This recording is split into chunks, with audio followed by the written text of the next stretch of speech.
If for some reason you've ever wanted to hang a 4mm tungsten nymph under a fly, I think this hopper would do it. We are starting with the fire hole. 7/18 size 12 barbless for our thread. We've got the fire orange 8/0 uni. I'm just gonna go ahead and put it down kind of not a real smooth. I want this to go down because I want this hot spot dangling in the water. So we've got a hot spot there in the back. We're going to add some peacock dub. We're going to use this rusty orange color.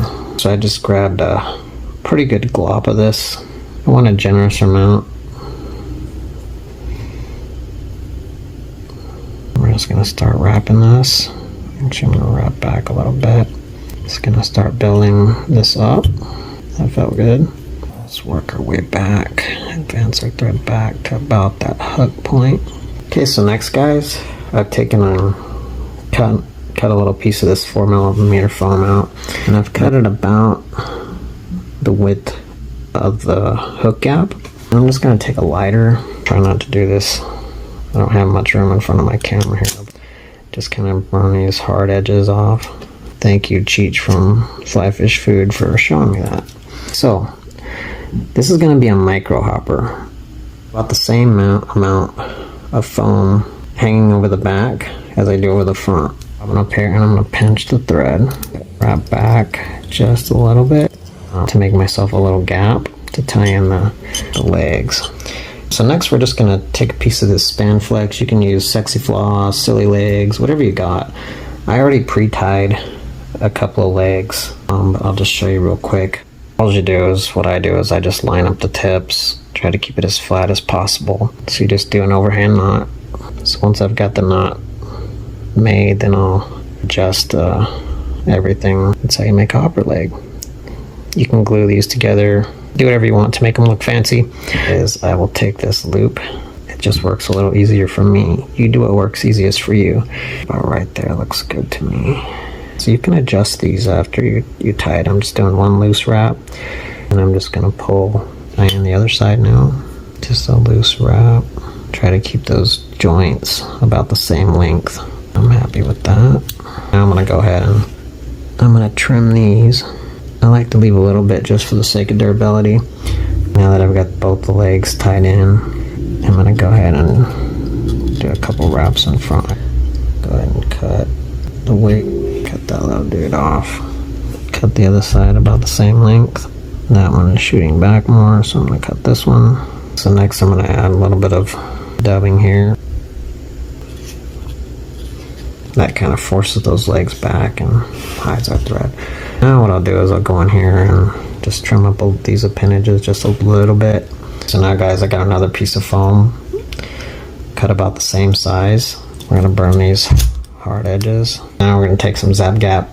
I'm going to put a dab right on top of the dubbing. And we're going to take this piece of foam and place it right on top of it, just a little, so that sticks out just a little bit farther. Pinch that. Be careful not to capture your legs. Next, we're going to take a piece of just poly yarn. I'm going to clip off about an inch of it. So it's about like that. I'm going to take my wire brush. You guys won't be able to see this, but what I'm going to do is just lay it flat on my desk, and I'm just going to brush it out. That should be pretty flat. Just going to take my scissors, place it on there. That's going to be our wing. Go ahead and take that and fold it back. And I'm just going to trim some of this material out. So next, we got some orange indicator foam. I'm going to take and place that little piece of indicator foam about right there. Give it a loose wrap, hold it. Take them over and then cinch it. That'll keep it from spinning. Keep it nice and center on the top. I'm going to take a little more dubbing. Secure here when we're all done. This is to cover up our thread wraps. So then next we're going to come under with one wrap, and we're going to add more dub. This is just to cover our thread. We're going to advance the thread forward. So back to the Zap Gap. And we're just going to put it right on top of this dubbing here. To work quick here. But that's just to help secure the foam. We're going to go ahead and push that down, and we're going to do couple wraps. So next we're gonna take some more Spanflex or rubber legs, sexy floss, whatever you want to use. Just gonna kind of hold that there. We're gonna leave the whole strand. We're gonna loose wrap this side, just one wrap. Fold that loop around like that to the other side. I'll adjust this here in a second. Just do a couple loose wraps. Should look like that before you finish tying it in. Big long leg out of the way, and I'll even them up later. So next, guys, we are going to take some barred sexy floss. And this we're going to take this sexy floss, wrap around the thread up onto the top of the fly, and I'm just going to tie them in. Just give that a couple wraps. We're going to take some more of our zap gap. These are just a personal preference of mine. Put a drop of zap gap. I'm going to hold these forward like that. I'm going to pinch that for a minute. Dries quick. So that just makes a couple of little antennas. I'll just kind of trim those real quick, just get them out of the way. Let's go ahead and trim our front legs, pull down, get those out of the way. Loose wrap, pinch up, make myself just a little wider gap there. I'm gonna take some more of our rust colored peacock dubbing. So we just made another little dubbing row. We're just gonna wrap that once or twice, give it a nice little tug.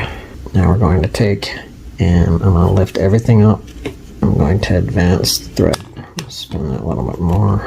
Advance the thread forward. Stay out of my way, you silly legs. And give it a 5-turn whip finish. Cut our thread. Just trim the legs. Trim these bottom two. Just so they're the same length, whatever you guys like. I'm an idiot. I forgot to tie in the indicator. I'll show you how to fix that. We're gonna tie this. Make sure I'm not capturing my legs.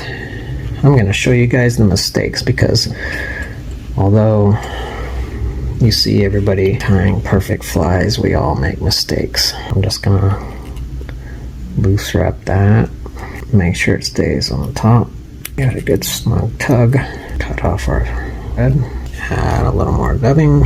Cover up our thread wraps. What's really strange is that every time I go to shoot a fly tying video, I could tie up several of these flies. They come out really nice and clean. When I go to shoot a video, something always goes whack. I'm gonna go ahead and give that just a couple turn whip finish. We're not securing anything but the foam. Trim this off.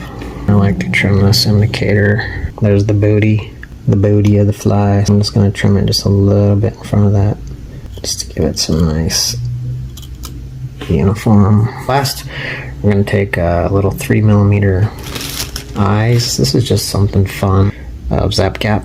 Add just a little dab of glue right there. You only get one shot at this, so make sure you get it right the first time. Glue that eye on. Throw a little drop of loom into our, hit it with the UV light. That is the finished fly, guys. Just fun to tie. Let's see what it looks like floating in the water now. Boom. Looks good. That's what the trout see. I'd say that looks pretty buggy. The micro hopper